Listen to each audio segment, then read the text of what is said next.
Picture this scenario for a second. You are sitting in this well-lit conference room, or, well, maybe you're staring at a grid of faces on a video call. Oh, yeah, the classic Zoom grid of silence. Exactly. And you have these genuinely great ideas, like you work incredibly hard every single day, and you know the intricacies of this specific project inside and out. Right. You've done the work. You've totally done the work. But the moment there's a slight pause in the conversation and it's, officially your turn to speak up, your confidence it completely vanishes. Just go on. Poof. The brilliant insight you had 3 minutes ago just evaporates. Or, as the source material we're looking at today so perfectly puts it, your confidence runs away and hides behind the coffee machine. I mean, it is a surprisingly universal experience. Yeah. People often assume that, well, if you know the material, the words will just naturally follow. Right. Like it should be automatic. Exactly. Yeah. But they forget that sudden paralysis right when you need to be at your most articulate.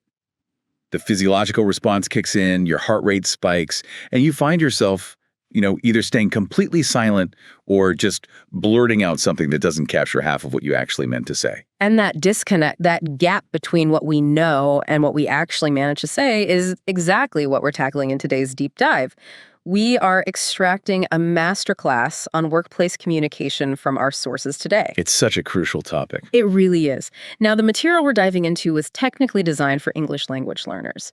But as I was going through the research, I realized almost instantly that the core lessons apply to absolutely anyone. 100%. Right. Like, it doesn't matter if you've spoken English your entire life or if you've been navigating the corporate world for a decade. If you're looking to sound more professional, more confident, and just, more natural at work, this is the ultimate toolkit. That's a really crucial distinction to make right up front, I think. Because communication at work is, well, it's its own distinct language. Mm-hmm. It has its own specialized vocabulary, its own cadence, and like a myriad of hidden rules of engagement. You can be entirely fluent in a native language and still find yourself functionally illiterate when it comes to navigating the unspoken power dynamics of a high-stakes meeting. Yeah, that unspoken dynamic is huge. And our core premise today is that we aren't aiming for some mythological perfect English. We aren't aiming for robot English where you sound like you, swallowed a corporate buzzword dictionary. Right, just spouting jargon. Nobody wants that. Nobody wants that. We're aiming for real, highly useful phrasing that actually gets results without making you sound entirely unnatural. Okay, let's unpack this. We have to start with the most fundamental hurdle of actually getting your voice into the room. Yes, the entry point. Because obviously you can't project confidence if you don't participate, right? But how you choose to enter the conversation dictates entirely how your ideas will be received by the group. Precisely. The sources highlight a very common, very basic phrase that people naturally default to when they want to jump in. They simply say, I have an idea. Which seems innocent enough. On the surface, there's nothing grammatically or factually wrong with that sentence. But when you deploy it in a professional context, it actually sounds quite small. Really? Small how? It feels abrupt, almost like you're interrupting rather than contributing. Oh, I see. Using I have an idea is kind of like wearing a plain t-shirt to a board meeting. Like, it covers the bare basics, you're technically clothed, but it really lacks professional polish. That's a great way to put it. But let me push back on this for a second. Is saying I have an idea really that bad? Or is it just about, the tone of voice you use when you say it? If I say it enthusiastically with a smile, doesn't that bypass the abruptness? Well, what's fascinating here is the underlying psychology of the phrasing itself, which operates almost entirely independently of your tone. Okay, how so? When you declare, I have an idea, the phrasing is highly egocentric. It focuses all the attention on you having something. It's all about your possession of a thought. Oh, interesting. So it's very me-focused. Exactly. The upgraded professional version our sources suggest is, I'd like to share a suggestion that might help. I'd like to share a suggestion that might help. Wow, that does feel entirely different in the mouth. It's softer, but somehow carries a lot more weight. It carries more weight because it fundamentally shifts the framing of your participation. You aren't just a random participant throwing isolated thoughts at a wall to see what sticks. You're immediately framing yourself as a helpful problem solver. Right, you're offering value. Exactly. Like, consider a scenario where a manager is asking the team for ways to streamline a frustrating process. If an employee says, I have an idea, let's do weekly updates instead of monthly reports, they're just tossing a directive onto the table. But if they say, I'd like to share a suggestion that might help, We could send weekly updates instead of monthly reports. They've instantly positioned themselves as a strategic ally. Because the word share is inherently collaborative. Yes. Using suggestion lowers the defensive stakes compared to the definitive nature of an idea. And adding, that might help, shows this grounded, realistic approach to problem solving. You're essentially priming the audience to be receptive before you even deliver the payload of the actual idea. It's like you're building a tiny bridge of goodwill before you ask them to walk across it. That's exactly what it is. Now, speaking of entering the conversation, what happens when you're in a situation where you don't have an idea at all? Like you are completely lost. A dreaded meeting confusion. Yes, our sources bring up a phenomenon that is universally recognizable. The International Workplace Nod. Ah, yes. The universal physical gesture of complete and utter confusion masked expertly as deep comprehension.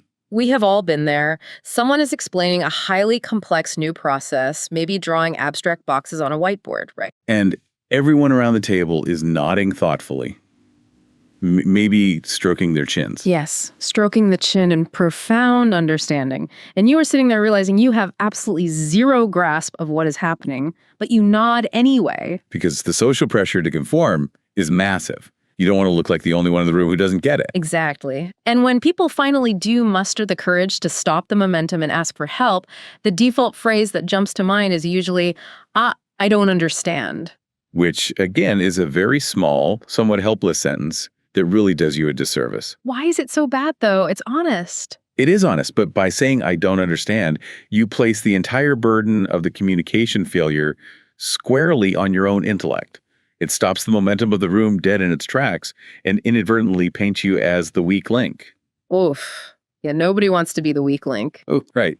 Instead, the sources introduce a fantastic vocabulary upgrade here. We need to utilize the word clarify. Instead of I don't understand, you pivot the dynamic by asking, could you explain that in a different way? Or, even better, could you clarify that for me? Could you clarify that for me? Wow, that is a subtle shift, but I can see how it completely rewires the power dynamic. It really does. Like if a manager announces that the team needs to restructure the reporting process before some new software implementation, and you just respond with, I don't understand, the manager has to pause, backtrack, and try to diagnose where your brain failed. Exactly. It's isolating. But if you say, I'm not sure I follow, could you clarify the main point? You avoid making it about your lack of comprehension. Right. You are inviting them to partner with you in the communication process. Asking someone to clarify operates on the assumption that the concept being discussed is inherently complex and just requires a bit more illumination. It doesn't assume that you're failing to grasp a simple concept. No, not at all. It protects your professional competence while still successfully getting you the info you desperately need. Furthermore, it subtly elevates the person speaking. It makes them feel like a knowledgeable guide rather than a dictator issuing confusing mandates. And when they provide the extra context and you say, thank you for clarifying, you've maintained total professional dignity. Throughout the entire exchange. You essentially take a moment of high potential embarrassment and transform it into a moment of collaborative alignment. Okay, so we've established how to get your voice into the room and how to protect yourself when the info gets murky. The foundational skills. Right. But what happens when you aren't confused at all? In fact, you understand the situation perfectly and you realize that a colleague or your boss is about to make a massive mistake. This brings us to the inevitable hurdle in any collaborative environment: friction. Like, how do you push back without burning the bridge to the ground? This is where workplace communication transitions from a basic skill to an exercise in high-stakes diplomacy. The absolute most dangerous thing you can do when you disagree with someone is to lean on the phrase, "That's wrong." Oh, man. Using "that's wrong" is like hitting a brick wall in a maze. The conversation just cannot move forward because you've essentially told the other person their entire reality is invalid. Exactly. It leaves them no out. "That's wrong" is an absolute, definitive judgment. Yeah. It attacks their competence directly. And people hate that. They do. When you tell someone they're wrong, you trigger a profound psychological response. The amygdala, the part of the brain responsible for processing threats, flares up. It initiates a fight-or-flight response that literally blocks logical processing. So they literally stop listening to you. Completely. Their brain is entirely focused on defending their ego and saving face in front of the team. The sources suggest we need to bypass this biological response entirely by reframing the disagreement around the concept of perspective. Perspective. Yes. Perspective is simply your way of seeing something. It acknowledges that multiple conflicting realities can exist in the exact same room without either of them inherently being a threat. The recommended phrasing is, I see your point, but I have a different perspective. Let me visualize this. Imagine you're in a planning meeting, and the team leader enthusiastically suggests launching a new product feature tomorrow. But you know for a verified fact that if you launch tomorrow, the servers are going to crash because testing isn't done. A classic disaster scenario. Right. If you blurt out, that's wrong, we can't launch tomorrow, you've just publicly challenged the leader's authority. And by challenging them so aggressively, you force them to defend their original position. They'll often entrench themselves further into the bad idea just to avoid looking weak in front of everyone. But if you deploy the framework, I see your point, but I have different perspective, we may need one more day for testing, you achieve the exact same logistical goal delaying the launch, but without triggering their defense mechanisms. Yes, you validate their underlying desire to move quickly, and then you offer a new angle that they can consider without feeling attacked. Here's where it gets really interesting to me, because this concept of navigating disagreement feeds perfectly into how the sources tackle the idea of assertiveness. It absolutely does. I think a lot of people struggle deeply with this balance. Like, we're taught that we shouldn't be aggressive, but in our desperate attempt to avoid aggression, we often accidentally swing way too far the other way and become a doormat. The sources define assertiveness in a way that is incredibly practical. It isn't just about speaking loudly. Assertiveness is about setting a firm boundary that respects both your own needs and the needs of the person you're speaking to. So it's a balancing act. Exactly. On one extreme, you have aggressive communication. On the other extreme, passive communication. Assertiveness is the deliberate choice to be confident and respectful simultaneously. Let's map this out with another scenario. Say your manager suddenly announces they want to slash the department's training budget for the upcoming quarter. Now, if you're using aggressive language, you might immediately say, no, that's a bad idea. And we know from earlier that this triggers the amygdala, creates hostility, and shuts down any chance of a productive dialogue. Right. Alternatively, if you retreat into passive language, you might look down at your notes and mumble, well, maybe my idea isn't important, but I don't know if we should cut the budget. Which signals a fundamental lack of conviction. It subconsciously tells the room that they don't need to listen to your input because you don't even believe in what you're saying yourself. Exactly. So the assertive middle ground provided by the sources is, I understand your view, but I'd like to offer another option. Reducing the budget may negatively affect employee performance. To me, being assertive is like driving in the middle lane of a busy highway. You aren't aggressively swerving into the left lane, flashing your brights and running people off the road, but you also aren't passively stuck on the shoulder with your hazard lights blinking, waiting for someone to tow you. That is a brilliant analogy. You're just moving forward, clearly at the speed of traffic, holding your rightful space on the road. If we connect this to the bigger picture, the mechanical brilliance of these specific phrases cannot be overstated. Take a close look at both the perspective phrase and the assertive phrase we just discussed. Okay, what do they have in common? They both start with a critical neutralizing agent. I see your point, or I understand your view. By starting your sentence with this validation, you're actively bypassing the listener's defensive threat response before you even begin to deliver your counterargument. Wow, you are neutralizing the friction before it can even generate a spark. Exactly. When you explicitly state, I understand your view, you're sending a deeply ingrained social signal that says, I am not a threat. We belong to the same collaborative tribe. I acknowledge the reality you are experiencing. That's powerful. It is. Once their brain registers that baseline of psychological safety, they are infinitely more capable of actually processing the, but I'd like to offer another option portion of your sentence. You aren't just choosing polite words. You're utilizing language to create the optimal cognitive conditions for your idea to be heard. That is fascinating. Okay, so We've navigated how to participate, how to protect ourselves when confused, and how to survive moments of friction. But simply surviving your workday isn't the same as thriving. No, it's not. True workplace confidence, the kind of communication that builds immense trust and marks you as a leader, is about driving the narrative. It's about taking the wheel before the problems even manifest. Which brings us to a concept that essentially separates the reactive employees from the indispensable ones. Proactivity. Proactivity. Yes. Being proactive means anticipating needs and taking action early, before someone has to explicitly direct you to do so. It is the defining characteristic of a leader versus a simple task executor. The sources contrast the passive approach and the proactive approach brilliantly. The passive approach, the task executor mindset, is essentially walking into your boss's office when a crisis hits and saying, tell me what to do. Which immediately dumps the entire cognitive load and all the heavy lifting of problem solving right back onto the manager's shoulders. Right, which they probably hate. Absolutely. Yeah. They don't just have to manage the intricate details of the crisis. Now they have the added burden of managing you while you manage the crisis. It exacerbates their decision fatigue. So the proactive alternative is taking a scenario, say a major vendor announces that a critical shipment might be delayed, right? Threatening a huge project deadline. A nightmare. Total nightmare.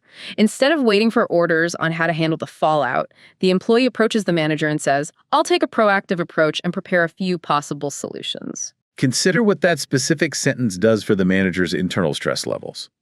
They're dealing with a compromised deadline, which means they're likely panicking about the cascading effects. Yeah, their amygdala is probably going crazy too. Exactly. When you step in and say, I'll take a proactive approach and prepare a few possible solutions, you're effectively acting as a pressure valve. You're telling them, I have the agency and the competence to handle this. You can cross this specific worry off your overflowing list. It sounds like music to an overwhelmed manager's ears, but driving the narrative isn't exclusively about managing your own tasks and crises proactively, right? It's also about helping the people around you elevate their work. Yes, team elevation. Which brings us to the incredibly delicate art of giving feedback. And the sources warn us against another one of those short, highly dangerous sentences. Indeed. The sentence is, this is wrong. We've already established how destructive that phrasing is when disagreeing with leadership, but it's equally, if not more, damaging when giving feedback to a peer. Like if a colleague asks you to review a presentation they've been working on for weeks, and you point to a slide and just say, this is wrong, you've instantly created an adversarial dynamic. You're attacking their hard work. So the goal is to shift from being purely critical to being constructive. Constructive feedback is helpful. It's focused entirely on future improvement rather than dwelling on the past error itself. Right. And the exact phrase the sources recommend using is actually a question. Can I offer some constructive feedback? Yes. In the source scenario, an employee utilizes this question before suggesting a colleague move a key metric earlier in a report so the executive team understands the bottom line faster. The colleague agrees, thanks them, and nobody feels attacked. So what does this all mean? Because I have to push back quite hard on this specific phrase. Asking, can I offer some constructive feedback, feels incredibly stiff to me. You think so? Yeah. If I'm talking to a work friend, someone I grab coffee with every morning, doesn't throwing a highly formal, almost clinical phrase like that completely ruin the natural flow of our relationship? This raises an important question about the utility of formality in modern, often casual work environments. We tend to view formality as a barrier to authentic connection. But in the specific context of delivering feedback, the formality is a feature, not a bug. It's doing highly specific, necessary work. How does being stiff help a friendship, though? It feels like I'm suddenly treating them like a stranger. Think of that formal question as a polite yield sign on that highway you mentioned earlier. When you ask, can I offer some constructive feedback? You are fundamentally securing consent. You're giving the receiver a moment to mentally brace themselves. Ah, I see. If you just casually jump straight into telling your work friend how to fix the structural flaws in their report, even if your advice is brilliant and correct, they'll likely feel ambushed. Because they weren't expecting it. Right. They were in a casual conversational mindset, and suddenly they're being critiqued. By utilizing the formal question, you provide them with a microsecond buffer to shift their internal mindset from casual chat with a friend to professional review mode. It creates a safe, defined container for the critique to live in, separate from your personal relationship. Okay, wrestling with that concept actually completely reframes it for me. I was imagining the stiffness as awkwardness, but it's really a boundary. It removes the element of surprise. Exactly. I know I hate being caught off guard by criticism, even from people I completely trust. So the formality acts as a psychological buffer that actually protects the underlying relationship rather than distancing it. Precisely. It's a prime example of learning to truly articulate your intentions. Being articulate doesn't just mean having a large vocabulary and using big words. Right, it's not about sounding like a dictionary. No, it means expressing your ideas and your conversational direction clearly and with deliberate intent. You're articulating to your colleague that you are about to shift gears into a feedback space, and you're taking the time to ensure they're fully ready to travel there with you. All right, we have covered a massive amount of psychological ground here today, moving from the fear of speaking up to the nuances of delivering professional critique. Let's synthesize the overarching themes we've extracted from these sources. What we're really talking about is a fundamental shift in how we approach our daily interactions. The shift is moving away from reactive, egocentric communication, where we're just defending our own ideas or hiding our own confusion, and moving toward proactive, collaborative communication. So we're talking about being proactive. Yes, it's about actively seeking to clarify, acknowledging the validity of other perspectives even when we disagree, and establishing firm, respectful boundaries through being assertive and constructive. And articulate. We're learning how to bypass defensive triggers and build psychological safety through our word choices. And that brings us back to the ultimate takeaway from the sources today. True, unshakable confidence at work does not come from having an encyclopedic knowledge of industry jargon. Or flawlessly structured grammar. Right. It comes from utilizing clear, calm, and highly intentional phrasing. The idea is you have absolutely deserved to be heard, you've put in the hours, you've done the work. But framing those ideas properly ensures that your colleagues will actually be capable of listening to them. It's the stark difference between merely broadcasting a frantic signal into the void of a conference room and deliberately tuning the frequency so the receiver can actually hear the music you're trying to play. That is a phenomenal way to encapsulate the entire deep dive. And as we wrap up today, I want to leave you, the listener, with a final, slightly philosophical concept to mull over, something that builds on everything we've just unpacked about workplace dynamics. We've spent this entire time analyzing how adopting these specific intentional communication frameworks changes how our colleagues perceive our value. Right. It makes management view us as more competent, and it makes our peers see us as highly collaborative leaders. But the truly fascinating implication goes much deeper than just managing external perception or climbing the corporate ladder. We know that language shapes thought. Absolutely. So if you consciously choose to replace the helpless, "I don't understand," with the empowering, "Could you clarify that for me?" If you actively choose to hold your space in the assertive middle lane instead of retreating to the passive shoulder, how much does using those confident phrases actively reprogram your internal sense of self-worth in real time? This raises an important question, maybe the most important one. Does the language we choose merely reflect our existing levels of confidence? Or does the very act of speaking these specific, powerful words actually manufacture the confidence from the ground up? That is the million-dollar question of linguistic determinism. The next time you're sitting in that conference room and the silence stretches out and you feel that familiar urge to let your confidence run away and hide behind the coffee machine, try utilizing just one of these frameworks. You might just find that you aren't only changing their minds about your capabilities, you're fundamentally changing your own mind about yourself.